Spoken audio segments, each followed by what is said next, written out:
Salaamu Allaahi calaykum waraxmatullaahi tacaala wabarakaatuh. Soo dhawaada walaalayaal.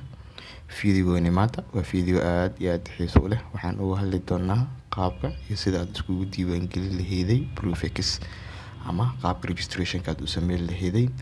Haddii aad nagu cusub tahay ama ay tahay markii kugu horeysay fiidiyoon kusoo gaaro, ProofX waa shirkad ka mid ah shirkadaha maalgashiga bixiyo lagana leeyahay waddanka Ingiriiska. Shirkadaha kale waxay ugu duwan tahay dadka kama qaado wax challenge ah. Qofkaasi oo aanan challenge iyo waxba aan marin ayaa si toos ah akoonka loogu dhiibaa. Haddii aad rabto inaad warbixin faahfaahin oo dheeri ah aad ka hesho qaabka shirkaddan u shaqeyso, fadlan linkiga description-ka fiidiyowga yaal ka daawa ama dib ugu laabo YouTube-keeni. Waxaad ka heli doontaa fiidiyo aan ugu sharxayo qaabka shirkaddan u shaqeyso iyo qaabka aad ugu heli laheeday maalgashiga. Haddii aan usoo laabno mawduuceeni maanta waxaan rabnaa inaan ka hadalno qaabka aad iskugu diiwaangelin laheeday iyo shuruudaha ama waxyaabaha lagaaga baahan yahay ka hor inta aadan sameyn isdiiwaangelinta. Shuruudaha maaha shuruudo saaid u adag. Waxaan soo diyaariyey warbixin kooban oo ku saabsan ama slideshare yar oo ku saabsan shuruudaha lagaaga baahan yahay. Sidaad u jeediin hadda shuruudaha lagaaga baahan yahay, shuruuda koowaad waxaa ka mid ah inaad tahay qof awoodi kara inuu faa'iido sameeyo. Sidaan hore kuugu sheegay, shirkaddan dadka wax challenge ah kama qaado, oo challenge-ga dadka wax loo marsiinayo waxay tahay in lagu kala arko qofka aqoonta u leh iyo qofka aan aqoonta u lahayn. Qofka aqoonta u leh waa qofkii challenge-ga ka soo gudba kadibna ay shirkadahaas kale funding u sameeyaan ama maalgashi ay siiyaan. Laakiin shirkaddan dhammaan waxaasoo idil ma xiiseyso oo ma laha wax challenge ah ama qofka wax imtixaan laga qaadayo.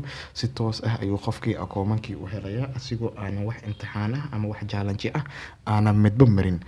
Ugu horeyn waxyaabaha focus-ka ee saarayaan waxaa ka mid ah inaad tahay horta qof awoodi kara inuu faa'iido sameeyo.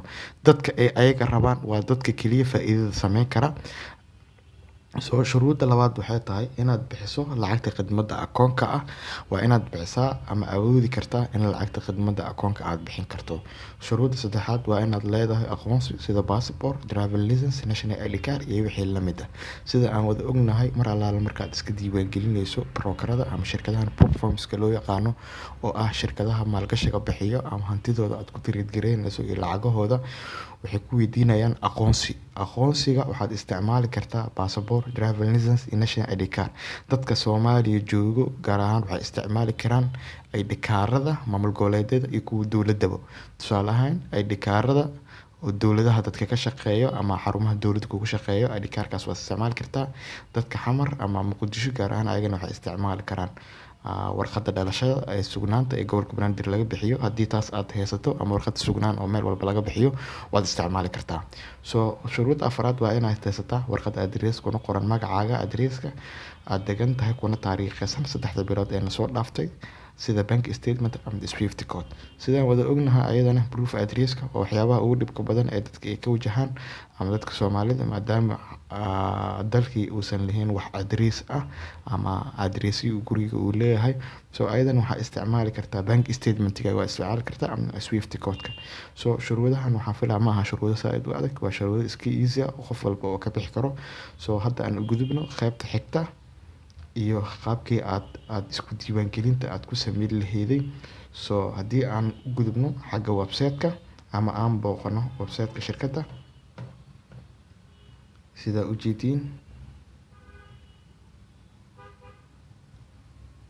jeediin hadda waxaan imaanay qaybta website-ka sidaad ugu jeediin meesha waxaa ku qoran simple subscribe and trade. Hoos haddii aan u laabano waxaad arkaysaa shirkadda sida u shaqeyso. Dhammaan warbixinadan website-ka waad ka akhrisan kartaa. Ma rabno inaan wax waqti ah ku dhumino. Sida u jeediin meeshan waxaa ku qoran no deposit, no exam, wax imtixaan laga qaadaa ma jirto, no trail, no hidden cost, zero liability, khasaare alaal khasaarada ay geysatay adiga mas'uul kama tihid. Mar walbana maximum earning regular pay aadna hel, full career macnaha path for successful traders. Warbixinadan dhammaantood ayadana haddii aad rabto website-ka aad ka akhrisan kartaa. Sidoo kale website-ka waxaad ka arkaysaa akoomanka shirkadda ay bixiso oo ah 25k iyo 50k ah. Saa u jeediin inta waxaa ku qoran not liable, khasaare alaal khasaarada ay geysatay laguma haysto. $605 helaysaa haddii aad 5% ka sameyso. Buying power-ka waa 75,000. akoon growth ma laha, overnight waa lagu ogolyahay 28 beris waa ku trade gareyn kartaa. 50k ana si lamid ah 150 buying power 1250 waa isagana akoon growth lagu leeyahay oo ilaa hadda hal milyan aad ku gaaraysid. dhammaan warbixinadan hore waxaan uga hadlay videogii hore. hadda waxaan rabnaa inaan ka hadalno qaabka registrationka iyo aad sameyn lahayd. So waxaad ku dhufanaysaa qaybtan ay ku qoran tahay loginka markaad ku dhufatid waxaad ku dhufanaysaa qaybtan login and sign up ay ku qoran tahay. login and sign up markaad ku dhufatid wuxuu si toos iskugu geenayaa wuxuu ku leeyahay horey miyaad iskaga diiwaangelisay oo gudaha maad u galaysaa mise sign up ayaad rabtaa. So anaga hadda waxaan rabnaa inaan registration sameyno. waxaad ku dhufanaynaa qaybta sign upka. So sign up markaa ku dhufan wuu is raadinaa. sida hadda ujeediin waxaa noo soo baxay qaybta sign upka aan joogno. waa qaybta sign upka waxaa ujeedaa first name, last name, email, password, referral code. magacaaga, last name-kaaga gelinaysaa, email-kaaga gelinaysaa, kadibna password-kaaga aad gelinaysaa. referral code-kana waxaa waaye qofka allaala qofkii macnaha kuu soo sheegay oo linkigiisa iska diiwaan gelinaysid. qof allaala qofkii linkigiisa iska diiwaan gelinaysidna waxaad ku helaysaa $100.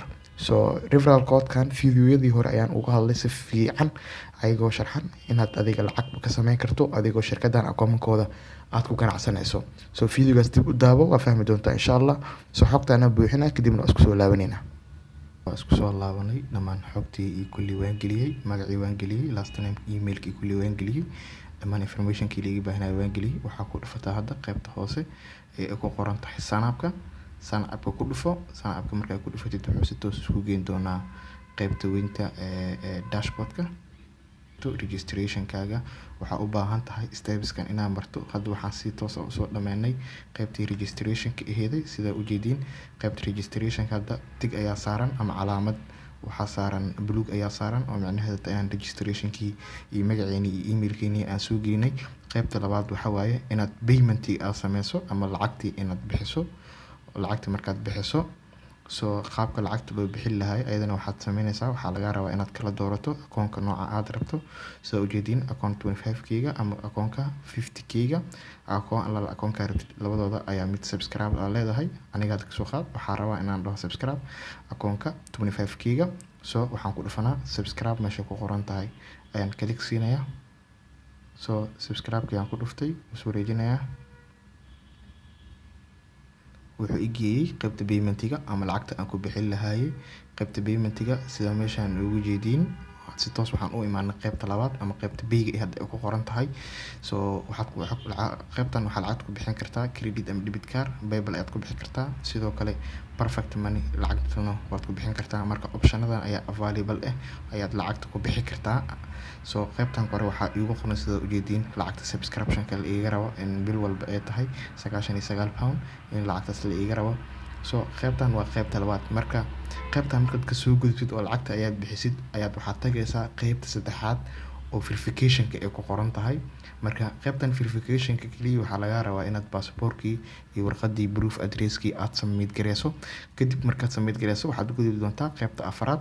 qaybta afraad waa akoon helistii ma aha wax kale aad sugaysid 24 saac gudahooda akoonka waa ku heli kartaa. marka su'aalo qaar ayaa maskaxdaada in isweydiinaysa laga yaabaa oo ah ka hor intaan lacagta bixinin verification-ka ma sameyn karaa?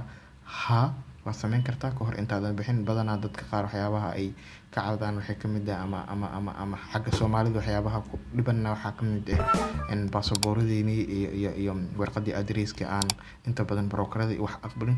saas darteeda adigoo aanan wax dhib marin oo aadan rafaad marin ka hor intaadan lacagtaada bixinin oo lacagta khidmada aadan bixin ka hor verification waa heli kartaa. marka verification-kana waxaad ku heli kartaa laba step ama laba step ayaad mari kartaa adigoo aan lacagta bixinin.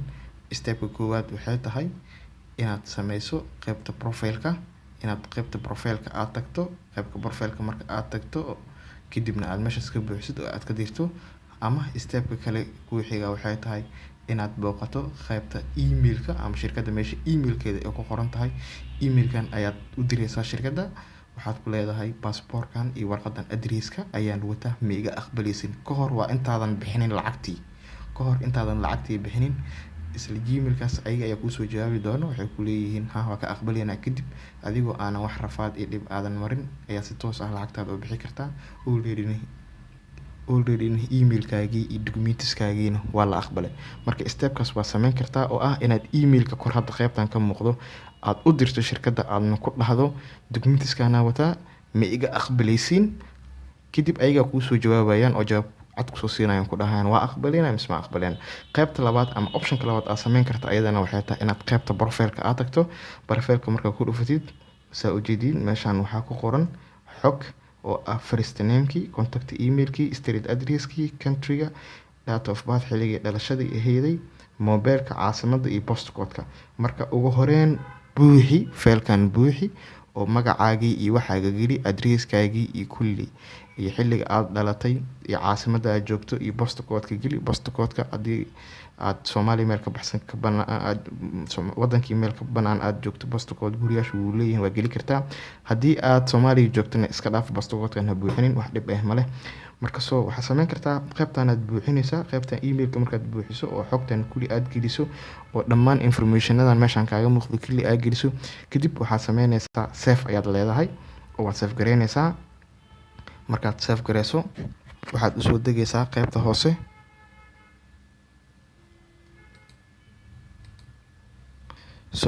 hoos usoo deg qaybta hoose. Markaad soo save gareyso save dheh. Markaad soo save gareyso qaybta hoose usoo deg meeshaan sida ujeediin waxaa ku qoran upload proof address oo ah proof address-kaaga geli.